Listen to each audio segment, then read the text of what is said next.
നമ്മൾ രണ്ടാൾ ലീവുള്ളൊരു ദിവസമാട്ടോ നമ്മൾ അധികം സ്പെഷ്യലൊക്കെ ഉണ്ടാക്കാറുള്ളത്. അങ്ങനെ ഉണ്ടാക്കിയൊരു സ്പെഷ്യലാണ് ഈ ചെമ്മീൻ ബിരിയാണി.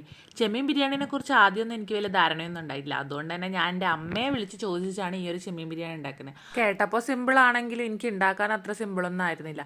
ആദ്യമായിട്ട് ഉണ്ടാക്കിയതുകൊണ്ട് ചെറിയൊരു കഷ്ടപ്പാടൊക്കെ എനിക്ക് ഉണ്ടായിരുന്നു. ബിരിയാണി ഉണ്ടാക്കി വന്നപ്പോൾ സംഭവം എന്തായാലും അടിപൊളിയാക്കി. നല്ല മണമൊക്കെ വന്നിട്ട് എനിക്ക് തന്നെ എന്നോടൊരു പ്രത്യേക ഒരു അഭിമാനമൊക്കെ തോന്നിയൊരു നിമിഷമായിരുന്നു കേട്ടോ അത്. എന്നെക്കൊണ്ട് ഇങ്ങനെയൊക്കെ പറ്റിയല്ലോ എന്ന് പറഞ്ഞിട്ട്. പിന്നെ ഞാൻ എന്തുണ്ടാക്കി കൊടുത്താലും മോശമാണെങ്കിലും നല്ലതാണെങ്കിലും നല്ലത് മാത്രം പറയുന്നൊരു ഭർത്താവുണ്ട്.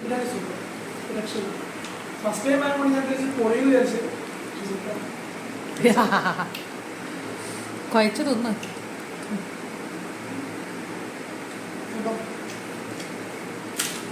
ചെമ്മീൻ ബിരിയാണി സക്സസ് ആയ ആ ഒരു സന്തോഷത്തിൽ രാത്രി ആയപ്പോൾ ഒരു പായസവും കൂടി അന്നത്തെ ദിവസം നമ്മൾ ഉണ്ടാക്കിയിട്ടുണ്ടായിരുന്നു.